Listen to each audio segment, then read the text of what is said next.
جب نبی صلی اللہ علیہ وسلم کی سیرہ کو میں نے پڑھا تو مجھے لگا کہ آج تک جو میں دعویٰ کرتی آ رہی تھی نبی صلی اللہ علیہ وسلم سے محبت کا، وہ دعویٰ کہیں نہ کہیں شاید جھوٹا تھا. ہمیں تو لوگ تانے دے دیتے ہیں تو ہم راتوں کو سو نہیں پاتے، مہینہ مہینہ گزار دیتے ہیں، لیکن نبی صلی اللہ علیہ وسلم ان کے پاس فرشتہ آ رہا ہے،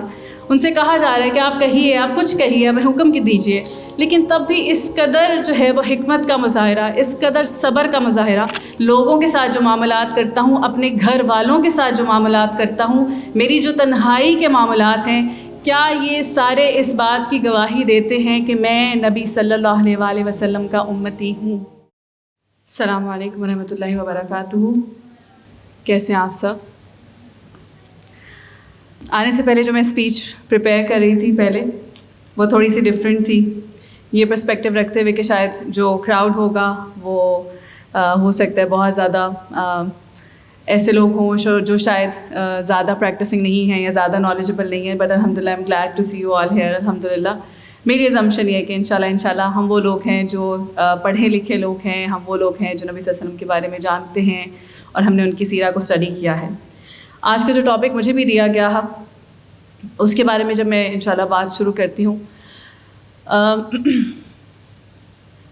اگر اس وقت میں یہ سوال کسی سے بھی پوچھوں، آپ سب سے ہی پوچھوں کہ نبی صلی اللہ علیہ وآلہ وسلم سے محبت کون کرتا ہے، تو کون کون ہاتھ کھڑا کرے گا؟ الحمدللہ.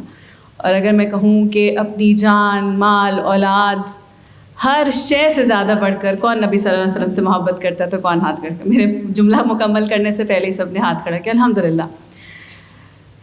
یہ ہم لوگ دعویٰ کر رہے ہیں، لیکن ہم اگر عام کہیں پر بھی چلے جائیں، کسی بھی شہر میں، کسی بھی کونے میں، جو شخص خود کو مسلمان کہتا ہے، جس کو معلوم ہے کہ اس نے کلمہ پڑھا ہے لا الہ الا اللہ محمد الرسول اللہ، وہ بھی ہاتھ کھڑا کرے گا، وہ بھی یہی دعویٰ کرے گا کہ وہ نبی صلی اللہ علیہ وسلم سے محبت کرتا ہے. اور یہ دعویٰ میں بھی کرتی رہی ہوں ہمیشہ سے، بچپن سے. Credit goes to my parents as well, because الحمدللہ ان کے اندر بھی یہ جذبہ موجود تھا اور وہ بھی محبت رکھتے تھے اللہ سبحانہ تعالیٰ کی، دین کی، نبی صلی اللہ علیہ وآلہ وسلم کی. Now coming to the point کہ جو میری جرنی تھی یا میری جو لائف تھی اس میں سیرہ کا کتنا رول ہے. جس طرح سے جب میں نے قرآن کو سمجھ کر پڑھنا شروع کیا اور جس طرح سے میں نے اللہ سبحانہ تعالیٰ کی معرفت حاصل کی دین کو پڑھنے کے ذریعے، اسی میں جب میں نے سیرہ کو پڑھا تو مجھے یہ ریئلائزیشن ہوئی کہ ہم یہ دعویٰ تو کرتے ہیں کہ ہم نبی صلی اللہ علیہ وآلہ وسلم سے محبت کرتے ہیں، لیکن یہ کیسی محبت ہے؟ کیونکہ جب ہم کسی سے محبت کا دعویٰ کرتے ہیں تو پھر ہم کیا کرتے ہیں؟ ہم اس محبت کا اظہار کرتے ہیں ہر لحاظ سے، صرف لفظ سے نہیں کرتے، الفاظ سے نہیں کرتے، بلکہ ہمارے کردار میں بھی ہم تبدیلیاں لاتے ہیں، ہمارے لہجے میں، ہمارے روزمرہ کی زندگی میں. ہم یہ جاننا چاہتے ہیں کہ یہ انسان جس سے میں محبت کرتا ہوں یہ مجھ سے واپس کیسے محبت کرے گا، میں ایسا کیا کروں، ایسا کون سا طریقہ اپناؤں کہ جس کے ذریعے یہ بھی مجھ سے اتنی ہی محبت کرے. تو اس جستجو میں پھر ہماری کیا کوشش ہوتی ہے، کیا کرتے ہیں ہم، کیا کرتے ہیں؟ ایفرٹس کرتے ہیں. کس چیز کی ایفرٹ کرتے ہیں؟ اس کو خوش کرنے کی. اور اس کو ہم خوش کیسے کریں گے؟ جب ہم یہ جان پائیں گے کہ اس کو کیا پسند ہے. بالکل،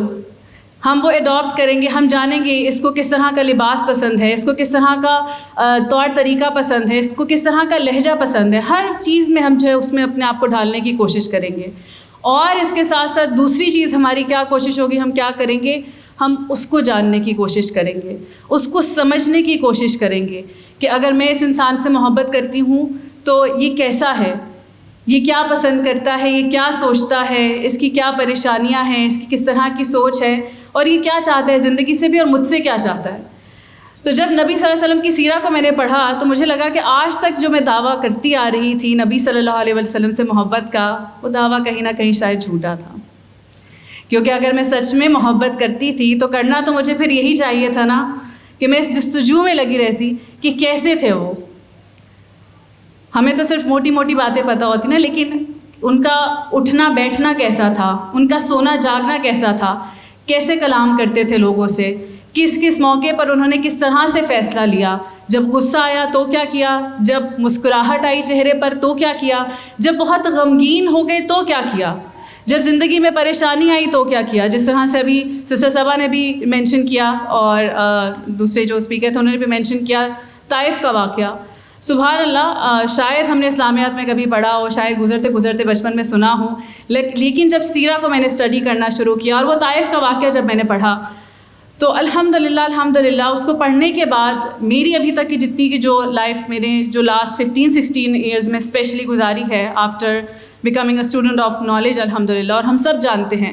کہ جب ہم خاص طور پر ویسے بھی ہر انسان کی زندگی میں پریشانیاں اور اسٹرگلز آتی ہیں، لیکن جس دن ہم یہ دعویٰ کرنے لگتے ہیں نا کہ مجھے اللہ سے محبت ہے، مجھے نبی صلی اللہ علیہ وآلہ وسلم سے محبت ہے، میں آج سے دین پر چلوں گا، دین کو فالو کروں گا، تو کہیں نہ کہیں ہماری آزمائشیں پھر کچھ سخت ہو جاتی ہیں۔ تو یہ 15-16 سال جو میں نے گزارے ہیں الحمدللہ اس دعوے کے بعد، یہ جو دعویٰ میں نے اپنے آپ سے کیا، اپنے دل میں کیا، اپنے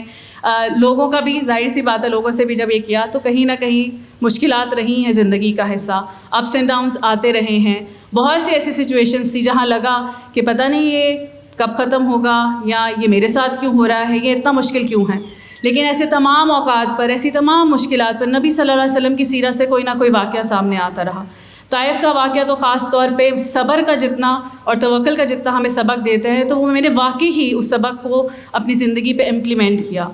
میں نے اپنے آپ کو بار بار یاد دلایا کہ نبی صلی اللہ علیہ وسلم نے اتنی تکلیف میں، ہمیں تو لوگ تانے دے دیتے ہیں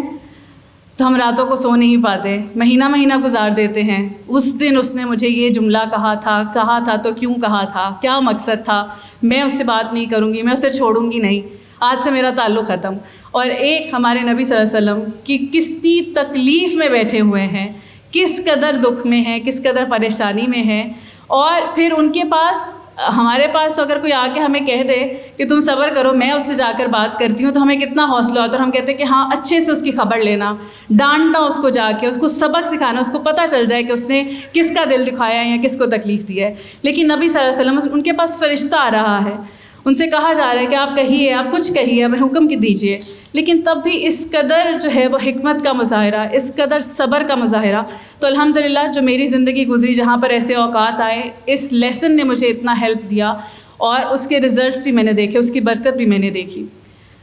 تو جس طرح سے میں نے اپنی تقریر کے شروع میں ذکر کیا تھا کہ محبت کا دعویٰ، تو ہمیں یہ دیکھنے کی بہت ضرورت ہے کہ اگر ہم واقعی ہی محبت کا دعویٰ کرتے ہیں کہ نبی صلی اللہ علیہ وسلم سے ہم محبت کرتے ہیں، اللہ سبحانہ وتعالیٰ سے ہم محبت کرتے ہیں، تو ہم میک شور کریں، انشاءاللہ مجھے امید ہے کہ ہم ضرور کہیں نہ کہیں قرآن سے جڑے ہوئے ہیں، ہم کہیں نہ کہیں سنت سے جڑے ہوئے ہیں، ہماری زندگیوں میں ہم کوشش کرتے ہیں کہ ہم واقعی ہی ہمارے کردار سے، ہمارے لہجے سے، ہمارے معاملات سے، ہمارے اعمال سے ضرور یہ ظاہر ہو کہ ہم کس نبی کے امتی ہیں، لوگوں کو شک نہ ہو، لوگوں کو کنفیوژن نہ رہے، وہ سوچ میں نہ پڑ جائے کہ کیا یہ وہی اسی نبی صلی اللہ علیہ وآلہ وسلم کا امتی ہے جو اس طرح کا کردار رکھتے تھے الحمدللہ، جن کا صبر ایسا تھا، جن کی حکمت ایسی تھی، جو غصے میں اس طرح تھے، جو خوشی میں اس طرح تھے، غمی میں اس طرح تھے، کیا یہ انہی کا امتی ہے؟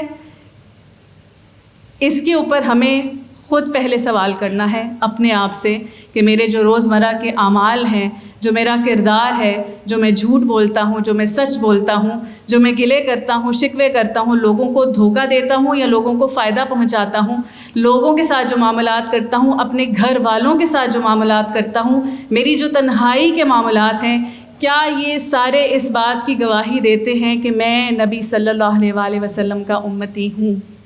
تو اللہ تعالیٰ ہمیں ان کا ایسا امتی بنائے کہ جس کو وہ جنت میں دے کے مسکرائیں اور ویلکم کریں۔ سبحانک اللہم و بحمدک، نشہد لا الہ الا انت، نستغفرک و نتوب الیک۔ السلام علیکم و رحمۃ اللہ وبرکاتہ۔